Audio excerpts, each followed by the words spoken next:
must have been in a different battalion.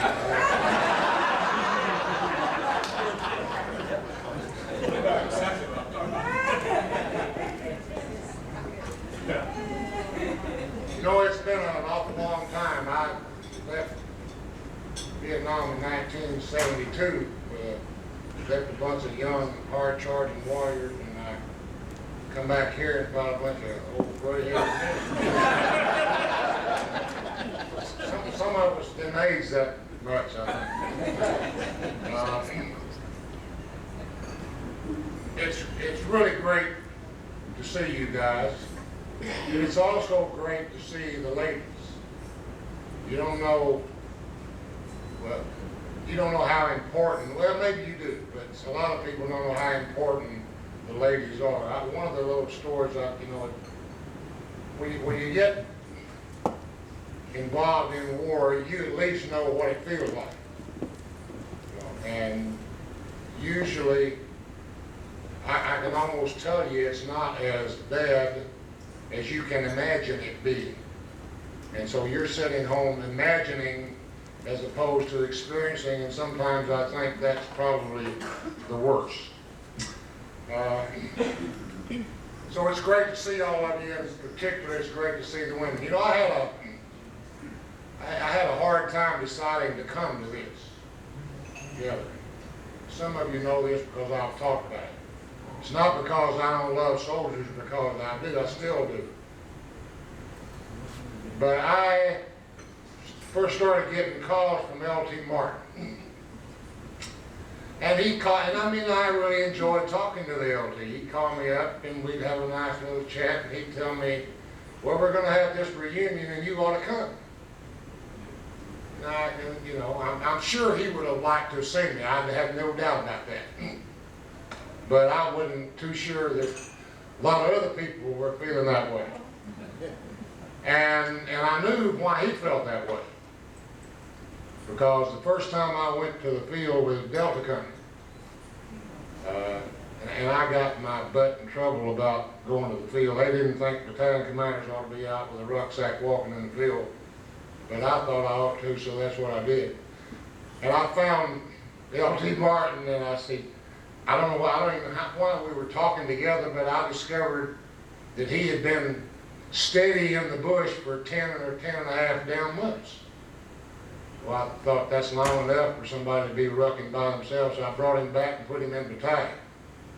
Headquarters he's never been forgiving me for that, as an assistant S2 or something. So I sort of figured he's, you know, he's either being kind to an old grunt, right, or he's trying to pay me back for getting his ass out of the jungle over here. And then you know, but he was pretty persistent. I mean, you know, he sent me a plaque, and he sent me a hat, and he sent me a T-shirt, and he called me. You know, I mean, it was. And then he kind of eased off, and I started hearing from Robin Wu. Now, the LT was persistent, but he's no match for Robin Wu. I'm telling you.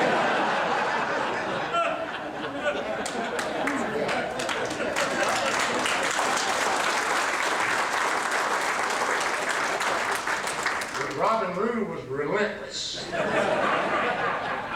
I mean, he would call, he sent me letters, he sent me newsletters, from the battalion in Iraq. When I was gone, sometimes, you know, he calls off and I'd be gone, he'd talk to my wife, tell her what to do. So, and, you know, and I looked around and said, you know, I mean, I never took him out of the bush. I don't ever remember doing a damn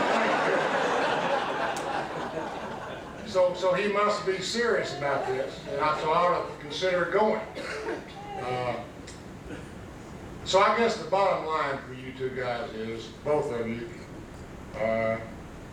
first of all, thank you for being persistent. Thank you for making sure that I came here, because it's been an absolutely marvelous experience for me. And one that I probably should have done before, but you know, I said, why am I there? You know, I mean, we've got soldiers from Delta Company. They don't need me to tell them why soldiers fight. They already know that.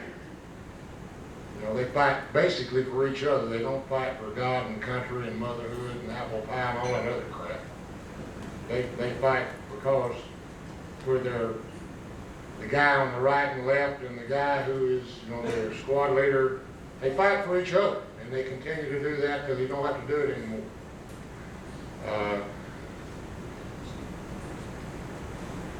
And I didn't need to tell you that, because the fact that you're here makes it pretty clear to me you understand that. And you form a bond that in a very short time that most people who don't have that bond don't understand at all. And it's not done in, it can be done in minutes, it can be done in hours, it can be done in days or months. And it's there, and it's there forever. So they don't need me to tell them about that. So, you know, what the hell am I going to talk to them about? Well, the thing you may not know about is, you know, is how good commanders, and I like to consider myself a good commander. Some of you may think so, and some of you may think not. But I think I know how good commanders think and feel. When I got assigned to, by the way, you ring the bell when it's 12 minutes,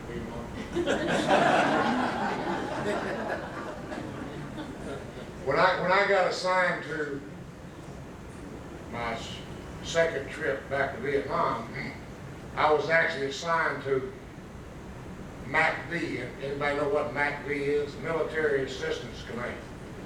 Now, what that meant was I was going to hang around some damn headquarters in Saigon, yes, sir. or maybe go out and be province chief advisor or something. And I didn't really want to do that. So I thought to myself, self, what can you do about this? So I had a few friends, and I won't tell you the whole story because I might get somebody in trouble, but when I got sent to Vietnam, I was on an assignment to MACV. For those of you who remember, depending on how best it came as an individual replacement, when you got into Tan Son Nhut Air Base, they, you know, MACV to the right and USAV to the left. So when they told me MACV to the right, USAV to the left, I went straight ahead. And I caught a taxi. As a matter of fact, it was a Vietnamese taxi. And told them to take me down to the helipad. And I had already prearranged, there was a guy named Guy S. Malloy, Sandy Malloy, who was at that point commanding the 1st to 12th in the brigade. I was told, you go to the helipad and there'll be a helicopter with a great big yellow horse head on the nose, and he's there to pick you up.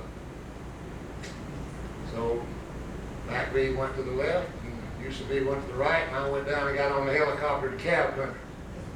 Now, how many of you like to know how I did that? If I run out of time, it's your fault. In part of my life, I taught English at West Point. In spite of the way I sound, nobody laughed, please.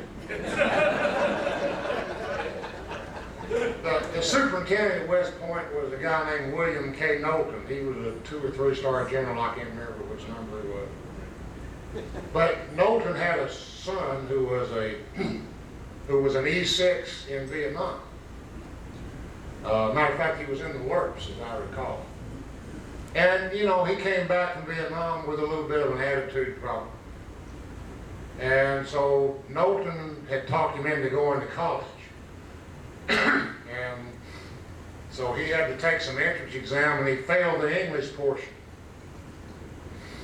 So the soup came down to the English department and asked my boss, he said, is there anybody down here that will tutor my son?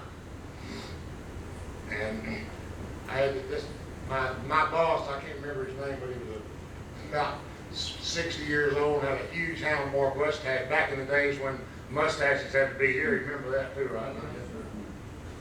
He said, he told, I didn't know this at the time, but I found out later, he told Knowlton, he said, yeah, he said, I've got a guy here who will do it if he'll take you.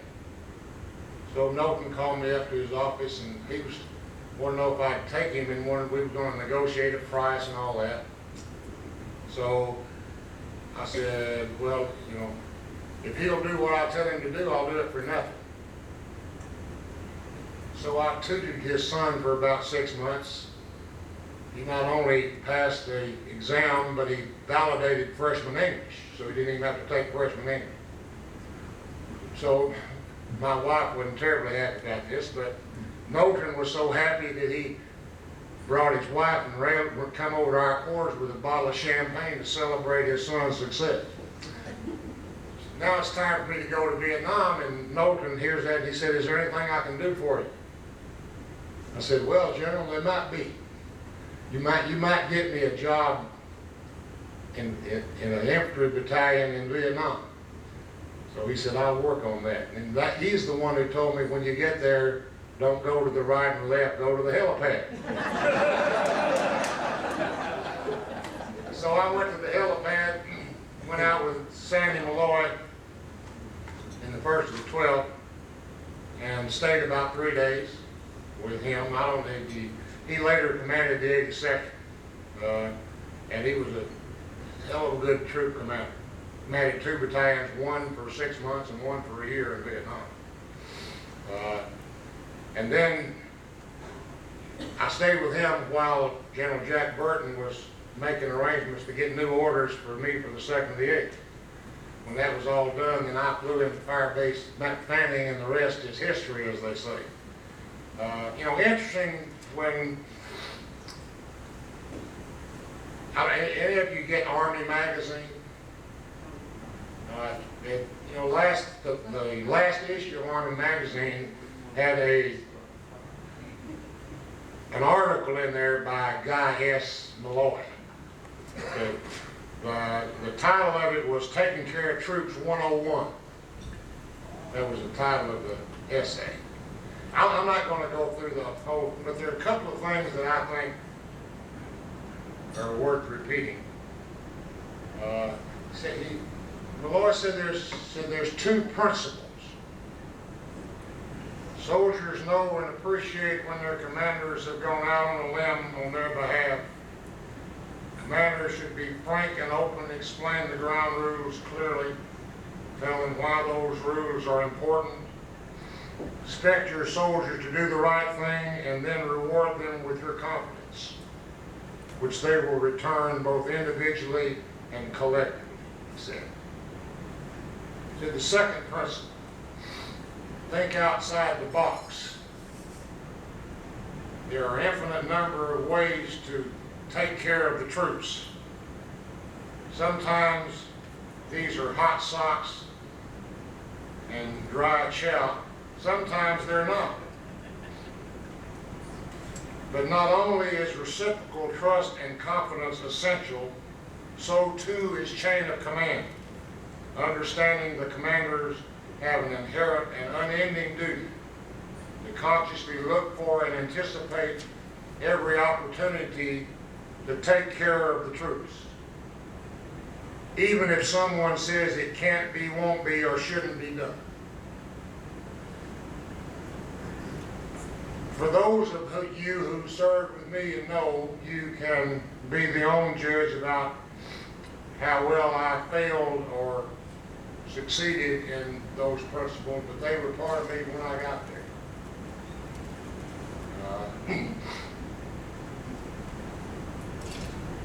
This group, mostly NCOs and soldiers, few officers here and there,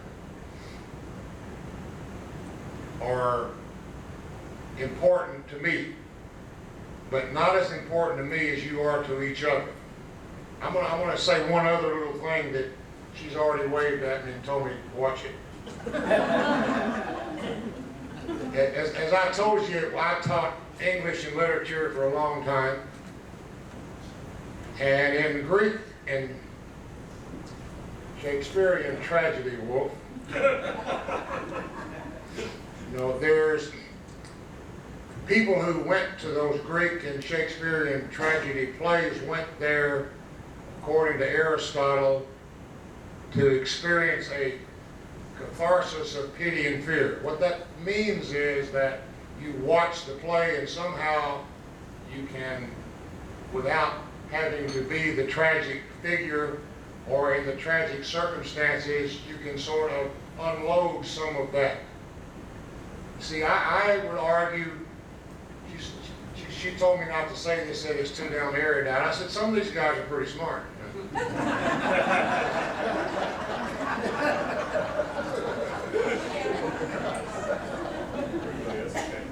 One of the things that has happened here, and it's happened while I've been here watching it happen, there's still a cathartic effect by your being together and talking about things with each other that you probably never talked to anybody else about, because they wouldn't understand it if you did, in a lot of cases.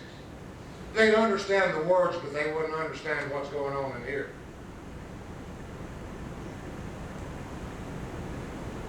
Especially for those who were there later. And it's true, I think, even of I was there early too, by the way. The attitude in 65, 66 of the country and the people and about the war was different than it was later on in the 70s. In terms of their attitude toward the soldiers. And so, you know, you couldn't even, you know, I mean, you were treated poorly going and you were treated poorly coming back. You didn't want to talk about it. There wasn't anybody to talk to it about with, for that matter. And we all needed to talk about that. You know, there was for years I didn't talk about it to anybody, even my family, very much.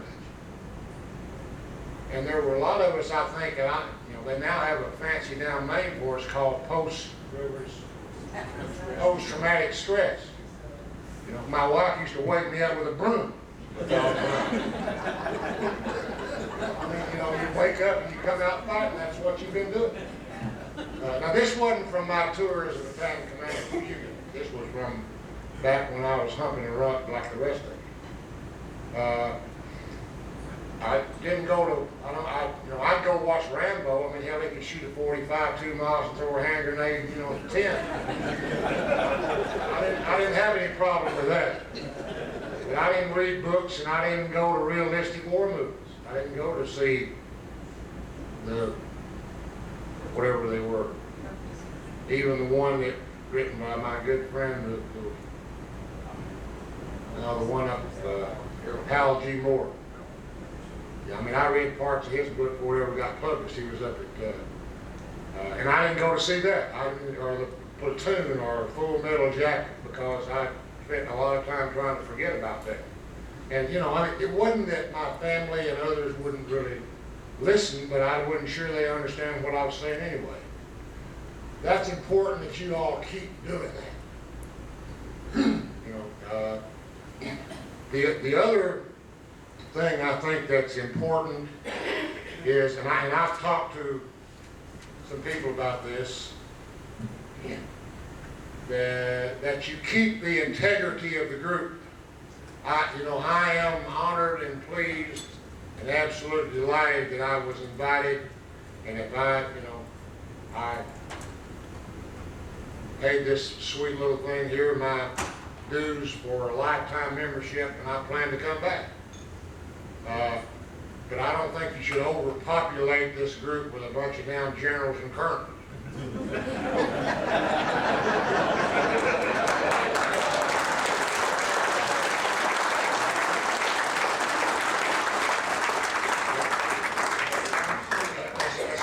Especially if there is some sense that there ought to be some deference to their august presence in your midst.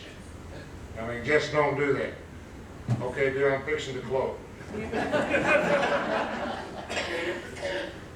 I guess I'd say three things, some of which I probably already said before. To the soldiers from 66 to 72, thank you for your service. To the wives and families of those who serve, thank you for your support and love that helped a lot of us get through some stuff that we probably otherwise would not. And to each of you who made me feel welcome and feel a real part of this group, I'd like to thank you, individually and collectively for that. I've met a lot of you. There are some who I haven't met, but I want to thank each and every one of you for providing me the opportunity. Now, Robin, and he's always right. Well, he may not be always right, but he's never wrong. So I guess that's said when you finish shooting off your mouth, please ask if anybody would like to ask a question. So, are there those amongst the northern tribes who'd like to formulate a question? One over there. Yes, sir. You missed one major point in your speech today. I spoke to you earlier when I came in the door at the hotel. And one of the things you impressed on me was how much you cared about the people on here. And I don't know if everybody understands how much you really do care. You were almost in tears when you were talking. And you taught me something right there that I didn't understand before I came in the door. I just want you to know we all appreciate you, and you did a great job.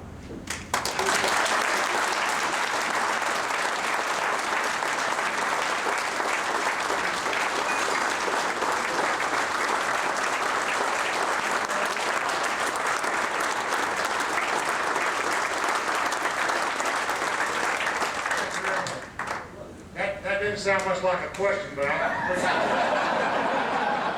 My name's Vincent, so you gotta take I appreciate it. One of the things, and this is at least 90% true, I believe, that it's, I used to, I don't know my ass from up about chemistry or accounting. Where's Bob? But if he gets up here and starts making a speech about accounting, I'm smart enough to figure out whether he knows what the hell he's talking about. and so, I think soldiers, I had some notes about this, and she made me shorten it a little bit. Said, soldiers know when you care about them. You don't have to tell them. You don't have to tell them. You don't have to give them easy jobs to do. You don't have to send them love letters. They know when you care, but they also know when you don't care. Okay, at least that's what I believe. Whether that is, and that's, from platoon to, at least to brigade level. They know.